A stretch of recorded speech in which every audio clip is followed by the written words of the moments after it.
విచిత్ర వాతావరణం, కొన్ని జిల్లాల్లో వర్షాలు, మరికొన్ని జిల్లాల్లో మాత్రం భారీగా పెరిగినటువంటి ఉష్ణోగ్రతలు.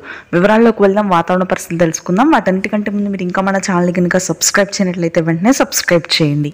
వివరాల్లోకి కనుక వెళ్ళినట్లయితే బంగాళాఖాతంలో ఏర్పడిన ఉపరితల ఆవర్తన ద్రోణి ప్రభావంతో రెండు తెలుగు రాష్ట్రాల్లోనూ దాదాపుగా మే 4వ తారీఖు వరకు ఏప్రిల్ 28, 29 తేదీల్లో భారీ వర్షపాతం నమోదు కానుంది.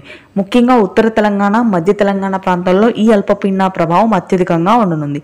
జిల్లాల వారీగా, ప్రాంతాల వారీగా చూసినట్లయితే హైదరాబాద్ నగర ప్రాంతంలో రానున్నటువంటి 24 గంటల పాటు భారీ వర్షాలు నమోదు కానున్నాయి. పంజగుట్ట, నాంపల్లి, ఖైరతాబాద్, జిహెచ్ఎంసీ, ఆదిబట్ల, గట్కేసర్, వనస్థలిపురం, బోడుప్పల్, ఉప్పల్, హైటెక్ సిటీ, కూకట్పల్లి ప్రాంతాల్లో అత్యధికంగా వర్షాలు కురుస్తాయని వాతావరణ కేంద్రం వెల్లడించింది.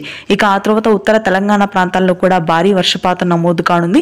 ఆదిలాబాద్, నిజామాబాద్, వికారాబాద్, గద్వాల్, నారాయణపేట్, నాగర్ కర్నూలు ప్రాంతాల్లో తేలికపాటి వర్షాలు నమోదవుతాయి. నెక్స్ట్ ఉత్తర కోస్తా జిల్లాల్లో కూడా ఈరోజు వర్షపాతం నమోదు కానుంది. ఉపరితల ఆవర్తన ద్రోణి ప్రభావంతో శ్రీకాకుళం, విజయనగరం, విశాఖపట్నం, తూర్పుగోదావరి, పశ్చిమ గోదావరి జిల్లాల వరకు భారీ వర్షాలు, గుంటూరు, కృష్ణా, ప్రకాశం ఉత్తర ప్రాంతాల వరకు తేలికపాటి వర్షపాతం నమోదవుతుంది. రాయలసీమలో యథావిధిగా పొడి వాతావరణం కొనసాగుతుంది. Thanks for watching this video.